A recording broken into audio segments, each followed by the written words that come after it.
bersama rakyat, bersama Bawaslu, tegakkan keadilan pemilu. Oke, terima kasih. Silakan duduk kembali. Salam jati nanti. Ya, masuk ke materi berikutnya. Sebenarnya ini ya bagi Panwas yang lama ya, Panwaslu desa yang lama ini sudah mendarah daging mungkin. Apa itu jati diri? Jati diri kita sebagai pengawas pemilu, dan nanti ada kode etik penyelenggaraan pemilu.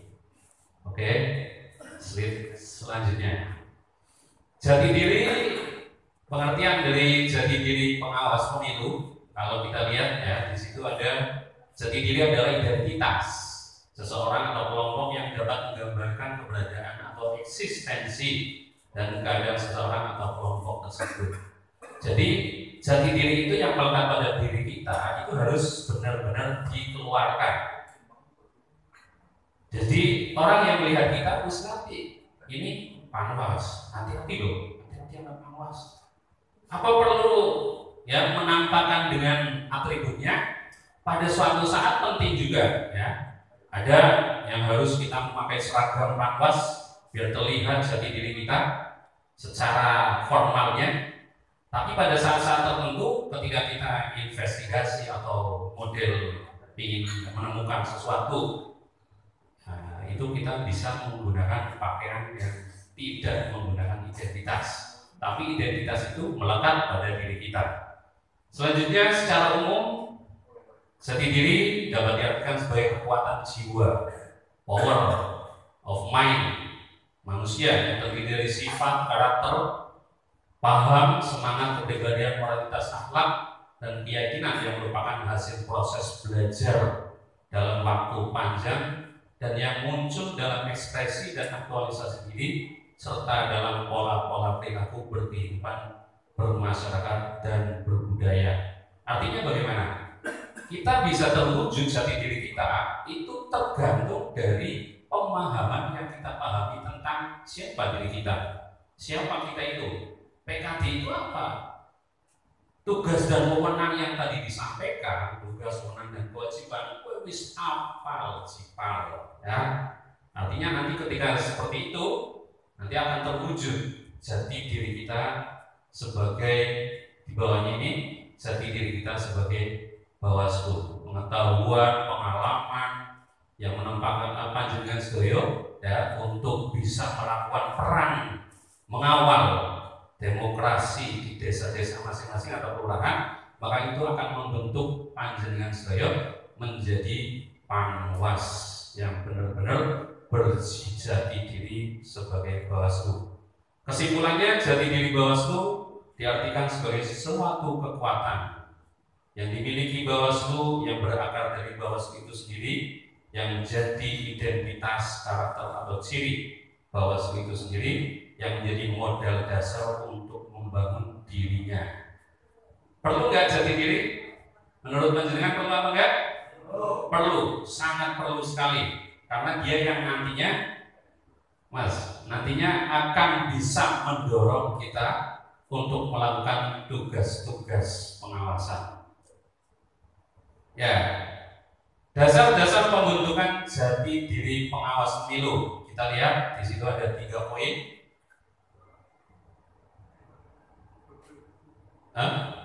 Enggak. Ya, itu salah ketik berarti. Ada 3. Yang pertama adalah mandat sejarah. Yang kedua di ketik ulang itu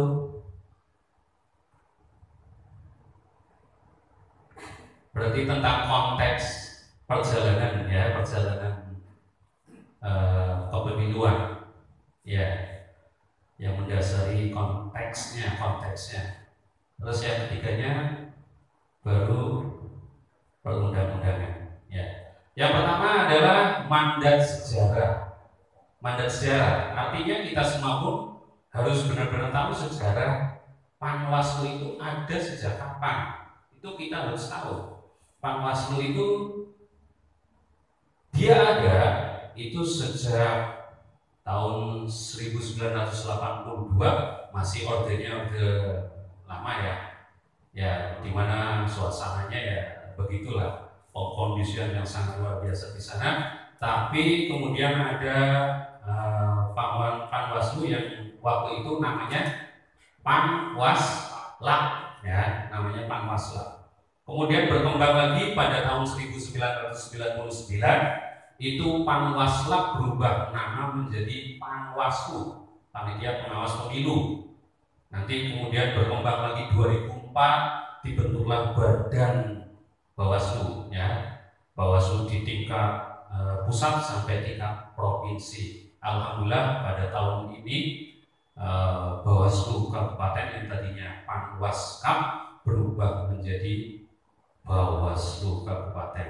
Ini lembaganya sudah tidak ad hoc lagi, dia bisa 5 tahun. Ini sejarah tentang Panwas, perkembangan Panwas. Ini kita sebagai Panwaslu desa dan kelurahan juga perlu mengetahui sejarah ini. Dari amanat mandat inilah kemudian kita pun berusaha mengawal demokrasi ini dengan sebaik-baiknya. Jangan seperti tahun-tahun Orba yang lama. Harus ada perubahan yang signifikan. Tujuan dari demokrasi, pengawalan demokrasi ini adalah nanti agar demokrasi kita itu benar-benar adil, ya. Terus yang kedua, Mas, dimunculkan kembali. Dilihat dari konteks, ya, latar belakangnya, latar belakang sosial, latar belakang politik, yang latar belakang munculnya Panwaslu ini memang dibutuhkan oleh negara Indonesia sebagai negara yang menyatakan dirinya menggunakan sistem demokrasi. Demokrasi itu adalah pemerintahan dari rakyat oleh rakyat untuk rakyat, oleh rakyat untuk rakyat, ya. Itu demokrasi. Itu adalah konteks yang membuat Panwaslu itu ada muncul dengan. Yang berikutnya adalah mandat perundang-undangan. Ini jati diri kita itu merupakan mandat dari perundang-undangan yang sudah ada. Kita ada ini berarti jangan ragu-ragu. Setiap langkah kita itu sudah ada dasarnya. Ketika kita sudah tahu, ya, ada dasarnya, maka tidaklah kita akan ragu dalam melangkah, dalam menegur, dalam melakukan pengawasan-pengawasan. Ini semuanya didasarkan pada undang-undang yang berlaku. Dasar hukum pedoman yang kita gunakan adalah perundang-undangan ini. Ya, selanjutnya lagi, apa yang bisa diwujudkan dalam jati diri kita ini sebagai pengawas pemilu?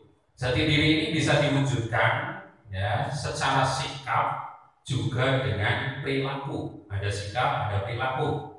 Misalkan saja sikap kalian, sikap panjenengan sedaya ketika, ya, selfie dengan, ya, lagi pengawasan, kemudian ada temannya dari partai politik, ya, kemudian kalian foto bareng kalian lagi, ya, ngapunten panjenengan sedaya foto bareng dengan para orang yang pakai pakaian partai, itu sudah menunjukkan, ya, sikap yang tidak sesuai dengan jati diri kita sebagai Panwas.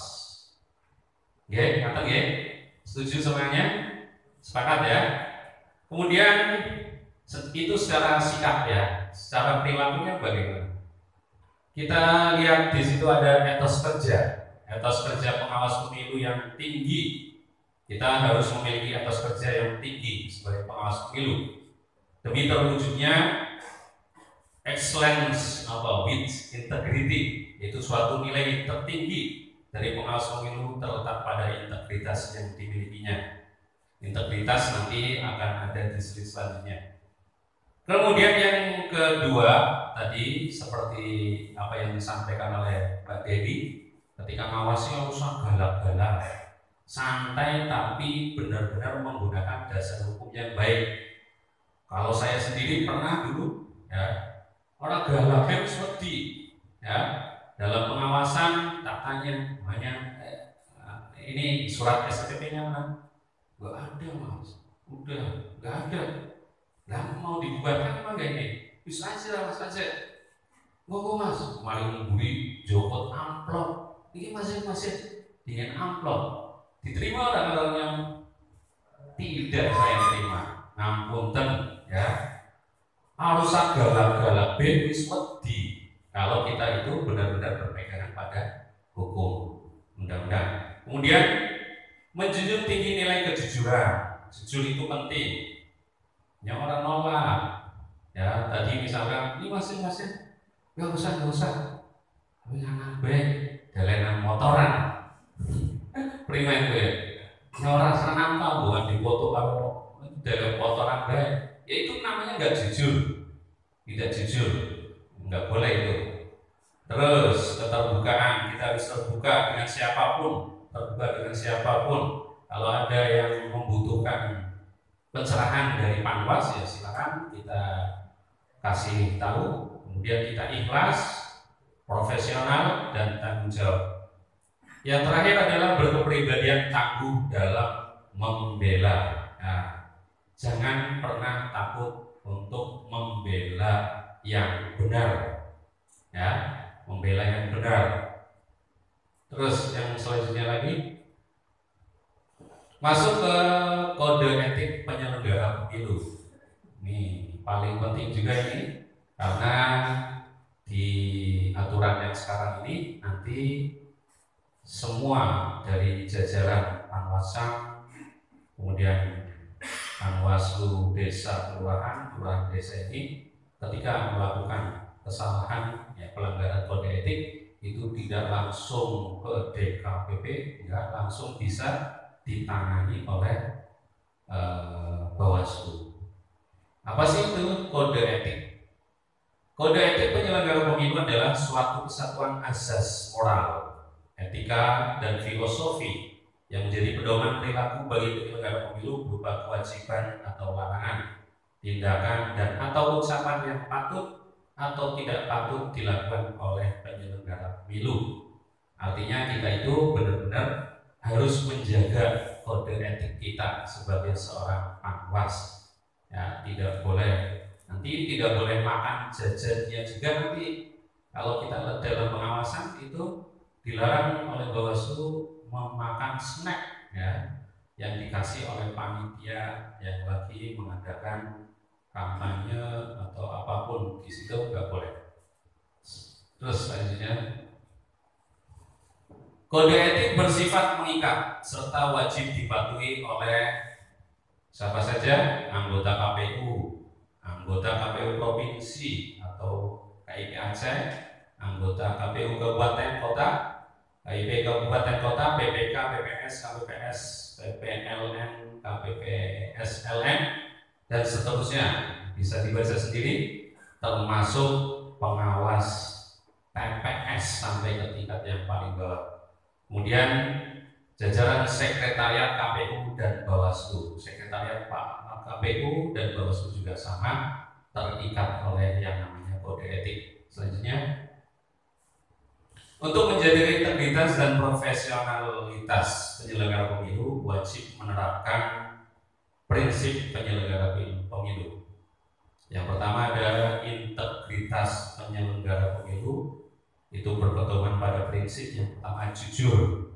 Jujur di sini maksudnya adalah semata-mata kita itu melaksanakan pengawasan itu dalam rangka untuk terselenggaranya pemilu itu dengan sebaik-baiknya, tidak ada kepentingan pribadi, kelompok atau golongan. Mandiri artinya bagaimana? Mandiri itu berarti orang gelem dipengaruhi, ya, tidak mau dipengaruhi oleh siapapun. Dia mandiri dalam menentukan sikap putusan apapun, tidak terpengaruh campur tangan dari siapapun. Kemudian adil. Adil di sini bisa menempatkan hak dan kewajibannya. Ya, haknya panjenengan.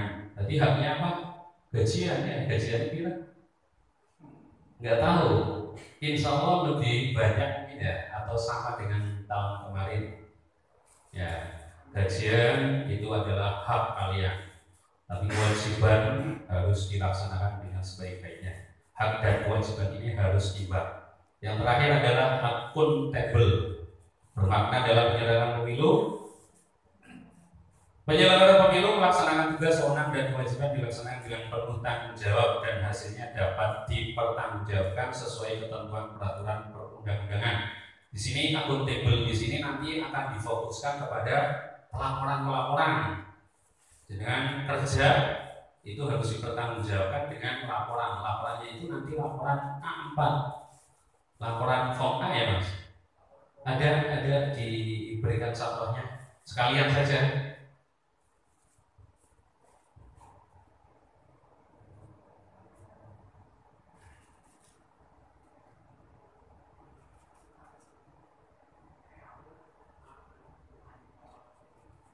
Ya,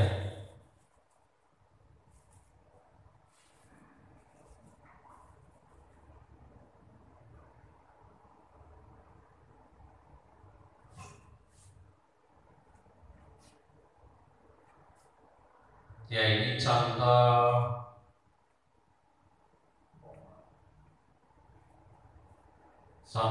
form A dalam pelaporan ini. Nah, nanti model pelaporannya ini yang sudah jadi seperti ini. Ada data nama pengawas, namanya siapa, kalau pengawas desa ya pengawas desa, jabatannya, namanya, jabatan, terus alamat, kegiatan pengawasan, terus di bawahnya lagi Mas bentuk-bentuk ke atas. Yang kedua adalah kegiatan pengawasan. Kalau yang lama mungkin sudah pernah membuat seperti ini, tapi nanti akan dituntut lebih cepat lagi. Tahapan yang diawasi apa saja, kemudian bentuk pengawasan, pihak yang diawasi, tempat dan waktu kejadian dilaporkan, harinya, tanggal, waktu, tempat, lokasi. Yang ketiga adalah uraian hasil pengawasan. Itu melaksanakan instruksi dari Panwas Cam, ya Panwas Lucam itu nanti diganti, Bawaslunya nanti kan diganti. Dugaan pelanggaran tidak ada, misalkan tidak ada, berarti bawahnya nanti di uraiannya pun tidak ada semua. Tapi kalau misalkan diduga pelanggaran ada, nanti di bawahnya lagi harus diterangkan tentang uraiannya. Uraian dugaan pelanggaran itu yang banyak sekali. Jika ada pelanggaran temuan, maka harus diuraikan di uraian dugaan pelanggaran. Kemudian kalau ada saksi-saksi itu sangat baik sekali, saksinya 2. Tadi ada yang takut yang menjadi saksi. Nah, kita bagaimana caranya merayu biar dia itu ya, mau menjadi saksi, sehingga benar-benar kita itu menjadi ada ya, keberadaan kita itu dipandang oleh masyarakat atau dari ya, penyelenggara pemilu yang lain pun ada ya, wujudnya ada dengan seperti itu. Ya, di yang masih utuh Mas, yang masih utuh. Oh ini yang kosongan. Oh iya. Ya udah. Balik lagi ke materi yang tadi. Slide berapa itu? 8.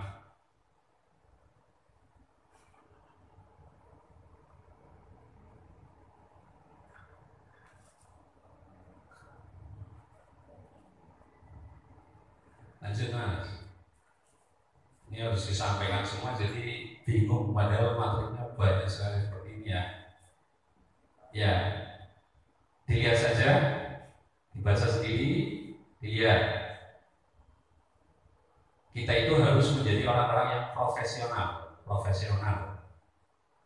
Profesional itu dalam artian bagaimana? Dia menguasai tentang hukum-hukumnya.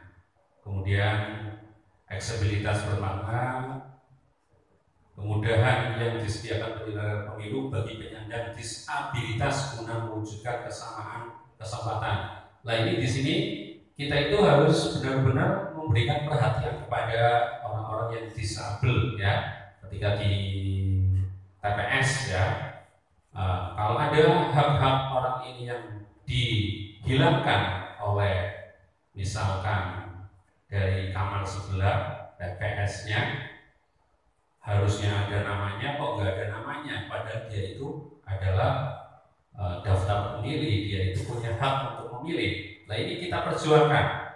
Ini yang dinamakan aksesibilitas.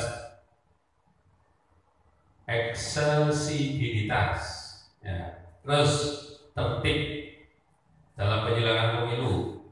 Penyelenggaraan pemilu melaksanakan tugas, fungsi dan wewenang sesuai dengan peraturan perundangan, keteraturan, keserasian dan keseimbangan. Terbuka maknanya dalam penyelenggaraan pemilu. Penyelenggara pemilu memberikan akses informasi yang seluas-luasnya kepada masyarakat sesuai kaidah keterbukaan informasi publik. Makanya nanti panjenengan sedaya akan difasilitasi dengan yang namanya spanduk atau banner ya. Dulu-dulu juga sama ya. Ada pengaduan itu, namanya jenengan, nomor WhatsApp-nya, nanti ditambah foto jenengan. Nah apa-apa mau laporan bisa langsung melapor ke jenengan. Maka spanduk atau banner ini dipasang di tempat-tempat yang terbuka.